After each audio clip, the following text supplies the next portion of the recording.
तो जी, सबसे पहले मेरी तरफ से सब सारे बच्चों को सलाम पेश है। उम्मीद है कि आप सब लोग अपने अपने घरों में खैर आफियत से होंगे। बेटा, याद होगा आपको कि लास्ट लेक्चर में हमने पढ़ा था सेक्स लिंक्ड इनहेरिटेंस।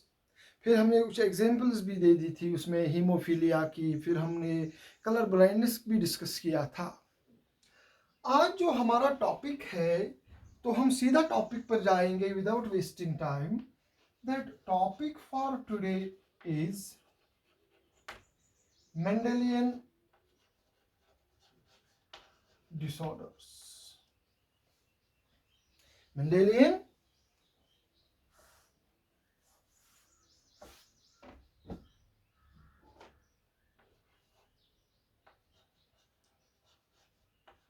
disorders. तो बेटा, देखते हैं मेंडेलियन डिसऑर्डर्स क्या होते हैं। आपको पता होगा कि जो जेनेटिक मटेरियल होता है एक ऑर्गेनिज्म में, जो जेनेटिक मटेरियल बेटा होता है, अगर इस जेनेटिक मटेरियल में कोई चेंज आए, if there are changes which take place in the genetic material of an organism, तो जाहिर सी बात है कुछ डिसऑर्डर्स तो होंगे।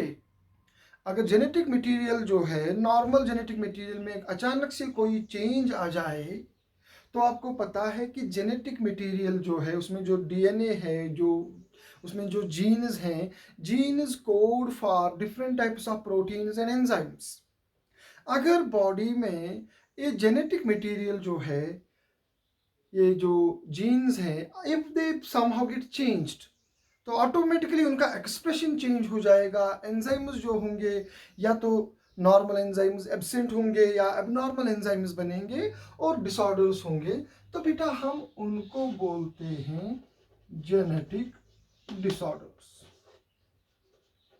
सो जेनेटिक डिसऑर्डर्स जो हैं, genetic disorders are the disorders which are caused due to changes in the genetic material. Is that clear?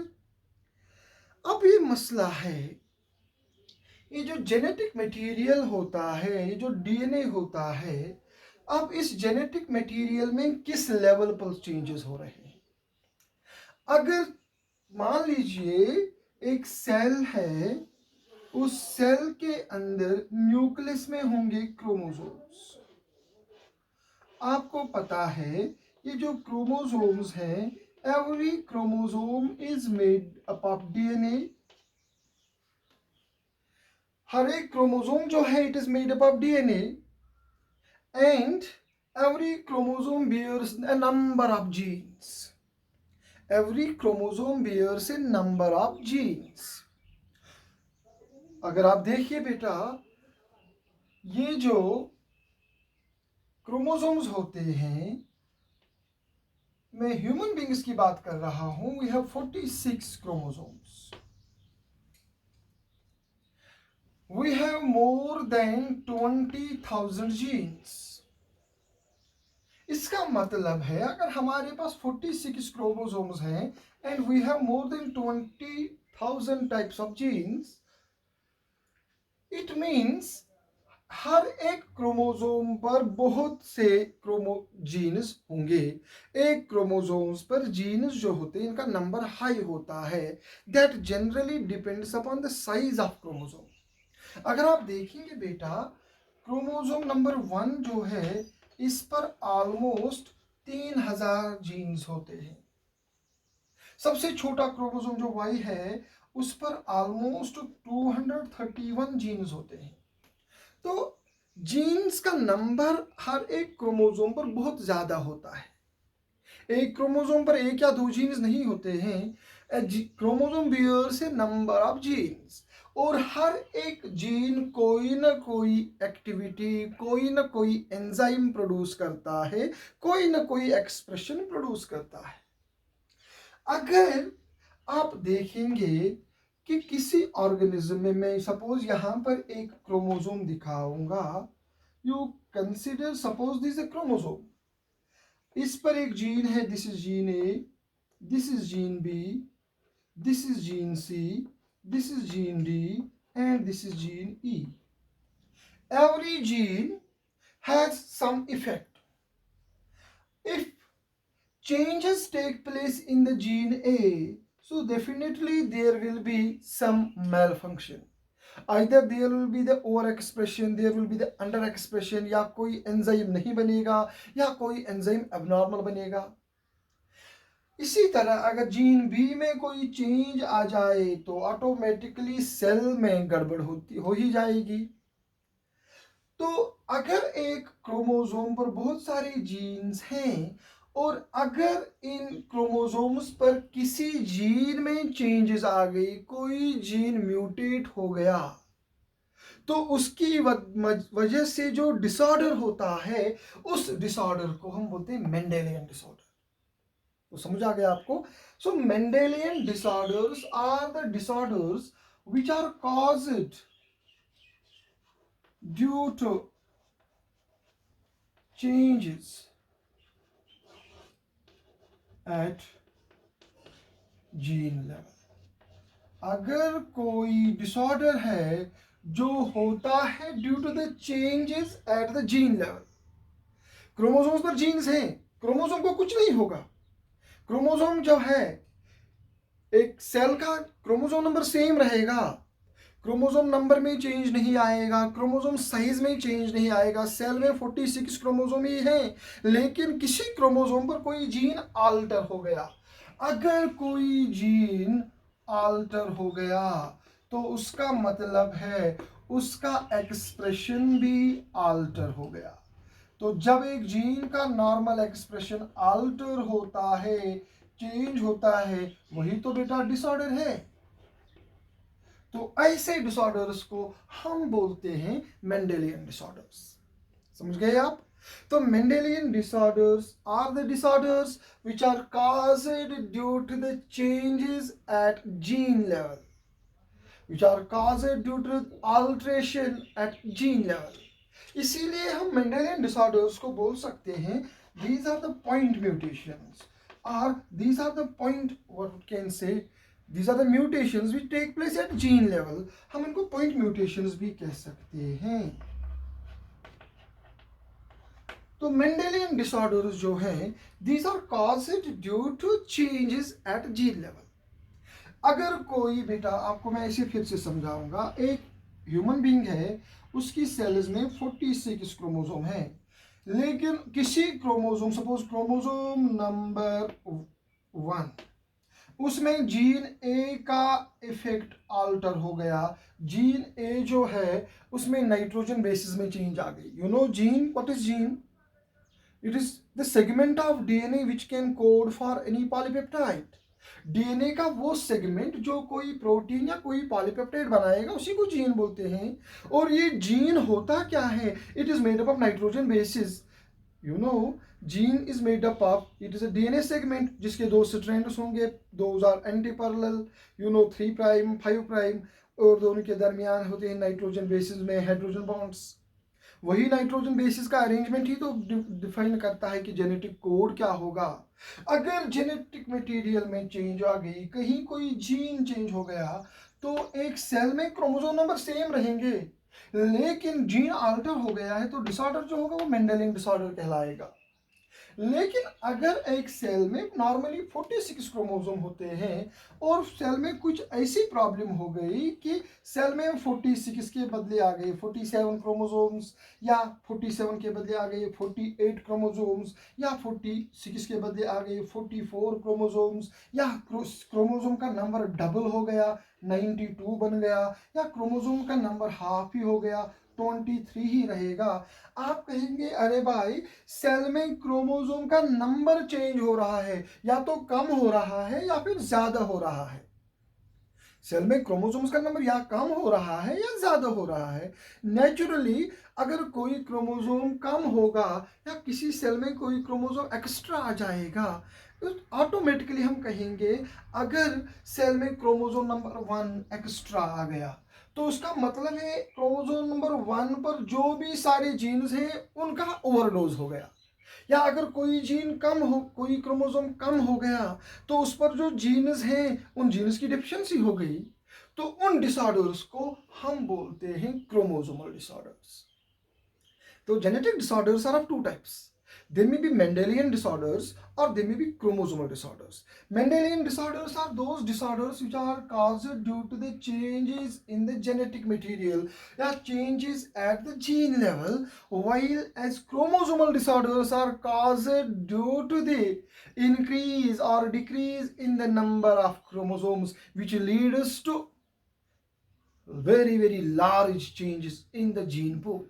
Sorry, not gene pool, very large changes in the gene, what we can say, ये जो number of jeans होते हैं cell में उनमें बहुत ज़्यादा changes आएंगे, क्योंकि अगर एक क्रोमोसोम ज़्यादा हो गया तो उस पर जितने भी जीन्स हैं उनका ओवरडोज हो गया, एक क्रोमोसोम कम हो गया तो जितने भी उसमें जीन्स हैं उस सेल में वो सब के सब कम हो जाएंगे। उन डिसऑर्डर्स को हम बोलते हैं क्रोमोसोमल डिसऑर्डर्स। तो यहाँ पर हमें क्रोमोसोमल डिसऑर्डर्स तो डिस्कस नहीं करने हैं, we are here to discuss Mendelian disorders. तो अब आपको पता है कि Mendelian disorders are the disorders which are caused due to the changes at the gene level।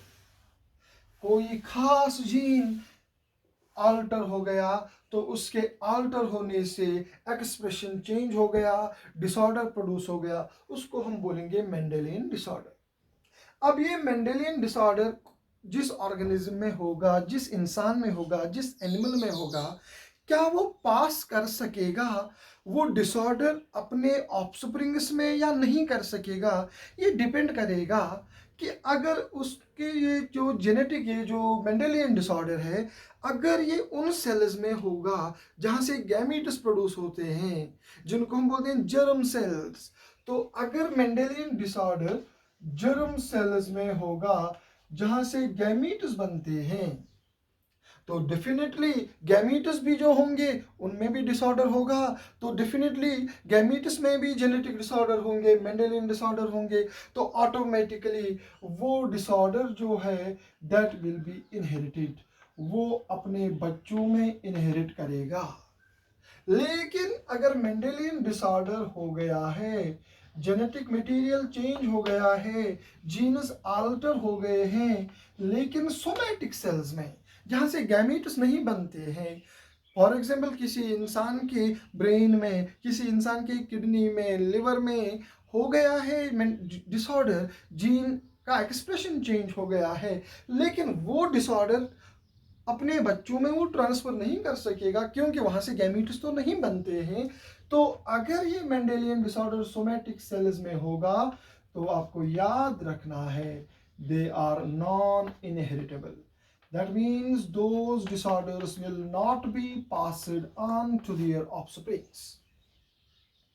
अब ये जो बेटा मेंडेलियन डिसऑर्डर्स है, अब आपने देखा कि मेंडेलियन डिसऑर्डर्स जो है they are of two types, they may be germline disorders or they may be somatic disorders। Germline disorders are those disorders which cause in those parts, or we can say which cause in the gonads, जहाँ से germ cells बनती हैं। लेकिन अगर somatic cells में disorder होगा तो वो पास ऑन नहीं होगा टू द ऑफस्प्रिंग्स। अब मेंडेलियन डिसऑर्डर्स जो हैं, अगर आप देखेंगे ये जो मेंडेलियन डिसऑर्डर्स जो होते हैं, they can be due to changes either in the genes present on autosomes और ऑन द सेक्स क्रोमोसोम्स। ये मेंडेलियन डिसऑर्डर जो होगा, ये जीन चेंज जो हो रहा है, ये ऑटोसोम्स पर भी हो सकते हैं और they can be present on sex chromosomes. हम कहते हैं कोई जीन चेंज हो रहा है, किसी जीन का फंक्शन चेंज हो रहा है, किसी जीन का कंपोजिशन चेंज हो गया तो उसका एक्सप्रेशन भी चेंज होगा। अब जीन किस क्रोमोसोम पर है? पहले मैंने बोला Mendelian disorders can be inheritable और they can be non inheritable depending upon the source. अगर जर्म सेल्स में हुई है डिसऑर्डर तो वो पास ऑन होगा, अगर सोमैटिक सेल्स में है तो वो पास ऑन नहीं होगा। लेकिन अब देखना है मेंडेलियन डिसऑर्डर ऑटोसोम्स पर हुआ है या सेक्स क्रोमोसोम पर। अगर ऑटोसोम्स पर हुआ है तो ये डिसऑर्डर ट्रांसफर होगा ऑफस्प्रिंग्स में विदाउट एनी बायस। बॉयज में और गर्ल्स में ऑफस्प्रिंग चाहे मेल हो या फीमेल हो वहां पर इक्वली ट्रांसफर होंगे। लेकिन अगर सेक्स क्रोमोसोम्स पर कोई जीन इनहेरिट डिफेक्टिव हुआ है, मेंडेलियन डिसऑर्डर है, लेकिन डिसऑर्डर है due to the changes in the sex chromosome, तो आपको पता है that will not move uniformly, that will not inherit uniformly between baby boys and baby girls. जैसे हमने सेक्स लिंक्ड इनहेरिटेंस पढ़ा है, अगर एक्स क्रोमोसोम पर हुआ है कोई जीन म्यूटेट, एक्स क्रोमोसोम पर हुआ है कोई जीन म्यूटेट चेंज हो गया है, तो वो डिसऑर्डर ज्यादा से ज्यादा मेल्स में जाएगा, males will suffer from that. Is that clear? क्योंकि मेल्स के पास अब ये डिपेंड करेगा वो रिसेसिव होगा या डोमिनेंट होगा। मैंने आपको पढ़ाया है सेक्स लिंक्ड रिसेसिव डिसऑर्डर्स। इसी तरह वाई क्रोमोसोम पर डिसऑर्डर आएगा तो वो ज़्यादा जाएगा मेल्स में, अगर एक्स क्रोमोसोम पर होगा तो वो जाएगा मेल्स में भी फीमेल्स में भी, डिपेंड करेगा वो रिसेसिव है या डोमिनेंट एलील है। तो अब बेटा ऑटोसोमल हो सकता है या सेक्स क्रोमोसोमल हो सकता है। अगर आप कुछ एग्जांपल्स देखिए, फॉर एग्जांपल हीमोफीलिया। हीमोफीलिया आपको पता है it is caused due to defective gene present on the sex chromosome, X chromosome पर। इसी तरह से आपने कलर ब्लाइंडनेस पढ़ी, तो इनको हम डिस्कस नहीं करेंगे। तो क्या हम कह सकते हैं, haemophilia and colour blindness they are X-linked recessive disorders. They are the disorders which are caused due to the changes in the gene level on the sex chromosomes. तो हम कहेंगे हीमोफीलिया एंड कलर ब्लाइंडनेस ये Mendelian disorders हैं, लेकिन sex chromosomal disorders. इसी तरह से कुछ डिसऑर्डर्स हैं, तो इनको बेटा हमने ऑलरेडी डिस्कस किया है, so we do not need to discuss them. अब मैं यहाँ पर कुछ डिस्कस करूंगा ऑटोसोमल डिसऑर्डर्स। फॉर एग्जांपल आपने सुना होगा सिकल सेल एनीमिया, आपने सुना होगा अल्केप्टोन्यूरिया, आपने सुना होगा phenyl ketonuria. These are disorders which are caused due to the changes in the genes present on the autosomes. So these are autosomal Mendelian disorders. Hemophilia and color blindness are Mendelian disorders, but they are present, they are located on sex chromosomes. अब बेटा हम discuss करेंगे इनको one by one. सबसे पहले में चलो बात करेंगे फिनाइल कीटोन्यूरिया की। Phenyl ketonuria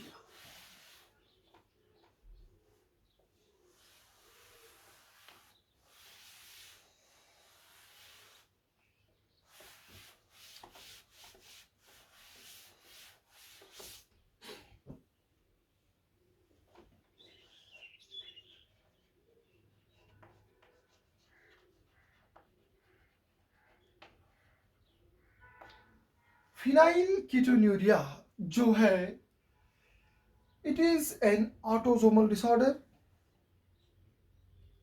it is a Mendelian disorder, autosomal Mendelian disorder, autosomal Mendelian disorder। तो अगर आप देखेंगे ये जो फिनाइल कीटोन्यूरिया है it is an autosomal Mendelian disorder, that means it is a disorder which is caused due to the abnormality or the defect in a gene, and the gene is located on autosome। याद रखिए the gene which is responsible for causing this disease that lies on chromosome number 12। जो chromosome number 12 है, आपको पता है हमारे पास chromosome number 12 की 2 copies होंगी बिकॉज वी आर डिप्लॉयड, और वो जीन जो है that is present on chromosome number 12। एक जीन है जो होता है क्रोमोसोम नंबर 12 पर अगर वो जीन डोमिनेंट फॉर्म में होगा तो नॉर्मल होगा एक इंसान, लेकिन अगर उस जीन के एलील्स जो हैं वो रिसेसिव हो गए, दे विल नॉट फंक्शन, तो the person will suffer from PKU, जिसको हम बोलते हैं फिनाइल कीटोन्यूरिया। देखिए बेटा, अगर एक क्रोमोसोम नंबर 12 है, ये उसकी एक कॉपी है, ये दूसरी कॉपी है, इस पर एक जीन होता है, suppose that is gene P। अगर दोनों एलील्स उसके डोमिनेंट होंगे तो नॉर्मल होगा एक person.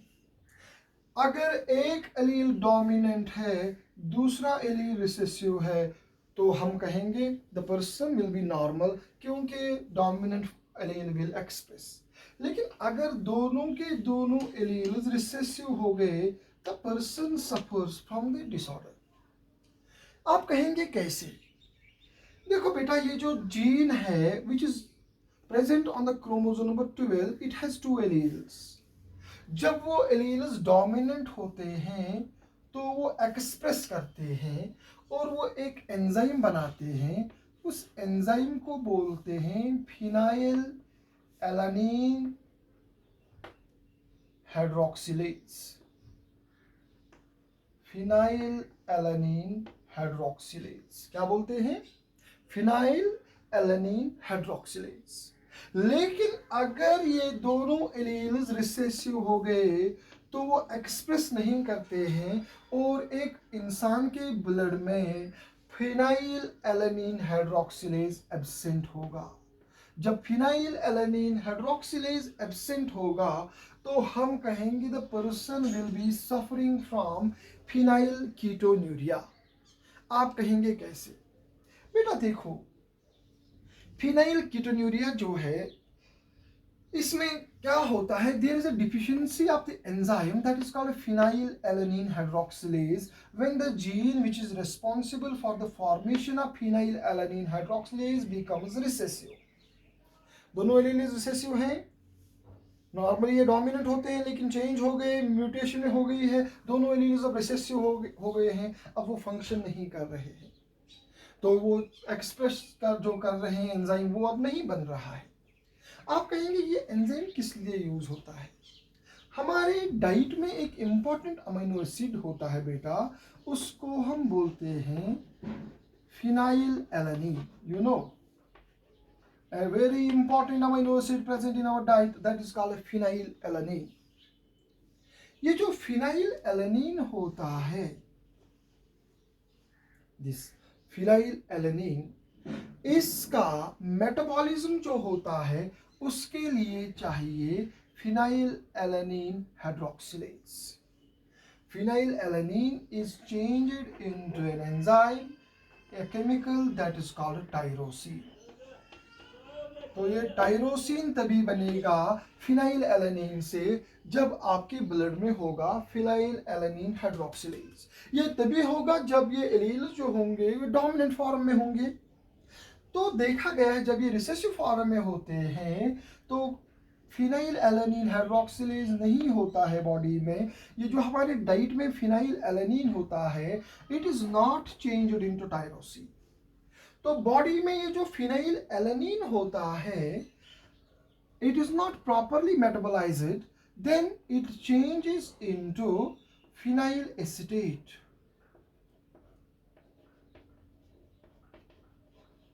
It changes into phenyl pyruvate। It changes into phenyl lactate। याद रखिए बेटा, बड़ा इंपॉर्टेंट है। पहली बात मैंने कही, the gene which is responsible for causing phenylketonuria, it is located on chromosome number 12। It is responsible for the formation of phenylalanine hydroxylase। What is phenylalanine hydroxylase? It is an enzyme। फिर मैंने कहा this phenylalanine hydroxylase is responsible for the conversion of phenylalanine into tyrosine। आपको पता है tyrosine is very important for the synthesis of body pigment. Melanin जो होता है हमारी बॉडी में टायरोसिन से बनता है। तो अगर आप देखेंगे जब फिनाइल एलानिन एब्सेंट होगा तो इसका मेटाबॉलिज्म नॉर्मली नहीं होता है, तो हमारे डाइट में जो भी फिनाइल एलानिन होता है, it is changed into phenyl acetate, it changed into phenyl pyruvate, it is changed into phenyl lactate. याद रखिए, in the absence of the enzyme, phenylalanine is catabolized into phenyl acetate, phenyl pyruvate and phenyl lactate. उससे क्या होगा बेटा, ये phenyl pyruvate जो होता है, ये फिनाइल पाइरुवेट डिपॉजिट होता है ब्रेन में, ये ब्रेन में डिपॉजिट होता है। ब्रेन में माइलिन की सिंथेसिस नॉर्मली नहीं होती है। ब्रेन में आपको पता है नर्व सेल्स में माइलिन होता है कवरिंग, माइलिन की कवरिंग नहीं होगी, माइलिन की सिंथेसिस नहीं होगी, और बच्चा जो होगा ये मेंटली रिटार्डेड होगा। The person which suffers from phenylketonuria will be mentally retarded. इसीलिए हम इनको बोलते हैं फिनाइल पाइरुवेट इडियट्स। फिनाइल, कुछ बुक्स में लिखा होगा, they are called phenyl pyruvate idiot. Idiots means those which are stupids, which have low mental IQ, जिनका उनको हम बोलते हैं फिनाइल पाइरुवेट इडियट्स, और we say they are mentally retarded.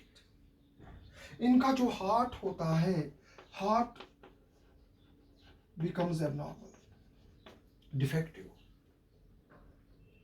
इनकी बॉडी में हमेशा इस phenyl acetate, phenyl pyruvate, phenyl lactate से क्या होती है, they always have a mousy smell और अर्दी स्मेल। जैसे कि जो एक अर्थी जो अर्थी स्मेल या माउसी स्मेल, हम गंदी सी बू आती हो रहती है। They have heart abnormalities, they suffer from mental retardation. It can be, it has no treatment, it cannot be cured, although it can be treated to minimize the repercussions, to minimize the effects if diagnosed early at the time of birth. अगर एक बच्चा पैदा होने के वक्त ये diagnose हो गया कि इसमें क्रोमोसोम नंबर 12 रिसेसिव फॉर्म में है, या if the person suffers, the child suffers from PKU, तो उसकी लाइफ की क्वालिटी बेटर बनाई जा सकती है by giving the diet which is low in phenyl alanine. तो जनरली उन पर्सन्स को जिनको फिनाइल कीटोन्यूरिया होता है, उनमें इसका ट्रीटमेंट यही है कि they restrict their diet. Phenylalanine वाला जो डाइट है, वो डाइट जिसमें ये अमीनो एसिड्स होता है, वो उनको रेस्ट्रिक्ट करना है। Is that clear? इसी तरह से फिनाइल कीटोनेरिया के बाद एक और डिसऑर्डर है जो मैंने आपको अभी कहा है, जिसको हम बोलते हैं अल्काप्टोन्यूरिया। जिसको हम बेटा क्या बोलते हैं? अल्काप्टोन्यूरिया। आप कहेंगे व्हाट इज अल्काप्टोन्यूरिया? तो पहले मैं देखता हूँ बेटा टाइम क्या हुआ है, क्योंकि फिर इसको अपलोड करने में थोड़ा सा प्रॉब्लम हो जाता है। अल्काप्टोन्यूरिया क्या है? Alkaptonuria, like phenylketonuria, it is a Mendelian disorder and it is caused due to the defect in the gene present on chromosome, autosome, present on the autosome। तो मैं कह सकता हूँ phenyl अल्काप्टोन्यूरिया is an autosomal Mendelian disorder। ये जो अल्काप्टोन्यूरिया है, यहाँ लिखूंगा मैं, शायद आपको पूरी तरह से विजिबल ना हो। अल्काप्टोन्यूरिया, it is an autosomal Mendelian disorder. That means it is a Mendelian disorder caused due to the defect at the gene level, and the gene must be located on autosome। आप याद रखेंगे chromosome number 3। Alkaptonuria is caused due to the defect in the chromosome in the gene located on chromosome number 3। ये gene जब normal होता है, तो under normal conditions ये जो जीन होता है, it is responsible for the production of an enzyme that is called homogenistic acid oxidase। Homogentisic acid oxidase एक एंजाइम है बेटा, एक एंजाइम है जिसको हम बोलते हैं होमोजेनिस्टिक एसिड ऑक्सीडेज। ये बहुत ही इंपॉर्टेंट एंजाइम होता है। जब ये जीन जो क्रोमोसोम नंबर 3 पर होगा, जब ये नॉर्मल होगा, जब ये एक्सप्रेस करेगा, तो उस वक्त बॉडी में बनेगा एक enzyme homogentisic acid oxidase. But once the gene becomes defective, it stops to express। At that time homogenistic acid जो होगा वो absent होगा। तो हम कहेंगे अल्केप्टिन्यूरिया is a Mendelian disorder। It is an autosomal Mendelian disorder। It is caused due to a defective gene located on chromosome number 3, and it is characterized by the absence of homogentisic acid oxidase. आप कहेंगे ये होमोजेनिस्टिक acid oxidase क्या है? हमारी body में एक metabolic product है जिसको हम बोलते हैं होमोजेनिस्टिक एसिड। एक मेटाबॉलिक प्रोडक्ट हमारी बॉडी में होता है बेटा, जिसको हम बोलते हैं होमोजेनिस्टिक एसिड, या कॉमनली उसको बेटा बोलते हैं अल्केप्टॉन। हमारी बॉडी में एक मेटाबॉलिक प्रोडक्ट है जिसको हम बोलते हैं अल्केप्टॉन, या आप इसको बोल सकते हैं होमोजेनिस्टिक एसिड। जब ये नॉर्मली ब्रेक डाउन होता है, जब इसकी कैटाबॉलिज्म होता है, तो कैटाबॉलिज्म में क्या बनता है? एसिटोएसिटेट, और वो एसिटोएसिटेट फाइनली ब्रेक डाउन होता है into carbon dioxide and water. याद रखिए, हमारी बॉडी में एक मेटाबॉलिक प्रोडक्ट होता है, ब्रेक डाउन प्रोडक्ट है होमोजेनिस्टिक एसिड, या आप इसको बोलेंगे अल्केप्टॉन। That alkapton is broken down into acetoacetate, which is finally broken down into carbon dioxide and water in presence of this enzyme. In presence of this enzyme, homogenistic acid oxidase। लेकिन अब अगर gene defective हो गया, now it is not expressing, तो there will be deficiency of homogenistic acid oxidase। तो body में जो भी होमोजेनिस्टिक एसिड या अल्केप्टॉन होता है वो एक्युमुलेट होगा, तो ब्लड में अल्केप्टॉन का लेवल रेज होगा, and we say the person is suffering from alkaptonuria. उस इंसान का जो यूरिन होता है, यूरिन में अब पास होगा ये अल्केप्टॉन। यूरिन में भी अब अल्केप्टॉन होता है। तो this is a diagnostic test rather. जिन लोगों में अल्केप्टिन्यूरिया होता है वो बहुत ज़्यादा अल्केप्टॉन यूरिन के साथ पास करते हैं। इस अल्केप्टॉन की एक खासियत है कि when it is exposed to the air it becomes dark. तो उन लोगों में क्या होता है, जो अल्केप्टॉन होता है यूरिन में होगा, अगर यूरिन को एक्सपोज किया जाए, बीकर में लिया जाए, फिर इसको एक्सपोज किया जाए टू द एटमॉस्फेयर, तो ये अल्केप्टॉन जो होता है it becomes dark and the urine automatically becomes very dark.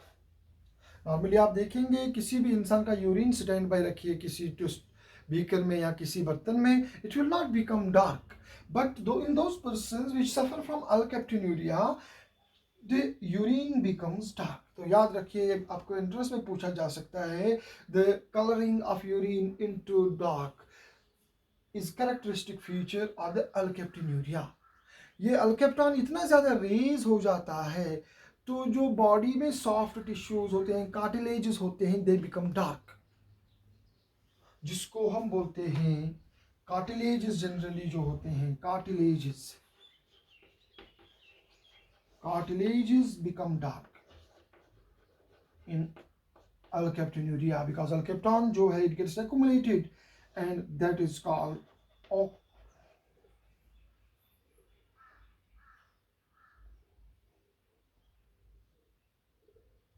that is called ochonorosis. So darkening of the cartilages, that is called ochonorosis. तो हमने पढ़ा अभी मेंडेलियन डिसऑर्डर में एक होता है फिनाइल कीटोन्यूरिया, दूसरा होता है अल्केप्टिन्यूरिया। कलर ब्लाइंडनेस और हीमोफीलिया की हमें बात नहीं करनी है। आपको कभी एंट्रेंस में क्वेश्चन आ सकता है, suppose a male is suffering from PKU and he marries a female, she is normal.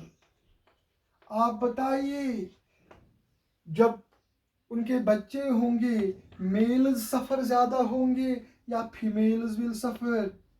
तो आपको याद रखना है this is an autosomal disorder. यहाँ पर मेल्स और फीमेल्स जो होंगे they will be suffering equally, there will be no bias. इसी तरह अल्केप्टिन्यूरिया में, लेकिन अगर सिकल सेल, अगर हीमोफीलिया की बात होगी, कलर ब्लाइंडनेस की बात होगी, तो वहां पर आपको याद रखना है they are X linked recessive disorders. They are caused due to defect on the gene present on X chromosome, and the gene when becomes recessive it causes disease. तो ज़्यादा मेल्स में होगा। तो हमने वो पढ़ा है बेटा। तो इसके बाद हो तीसरा जो है डिसऑर्डर, जिसको हम बोलेंगे सिकल सेल एनीमिया। तो बेटा डिस्कस करते हैं हमारे नेक्स्ट लेक्चर में। तो आज के लिए बस इतना ही। अब हम जाएंगे नेक्स्ट लेक्चर में, वहाँ पर हम देखेंगे क्रोमोसोमल डिसऑर्डर्स क्या है और सिकल सेल एनीमिया क्या है।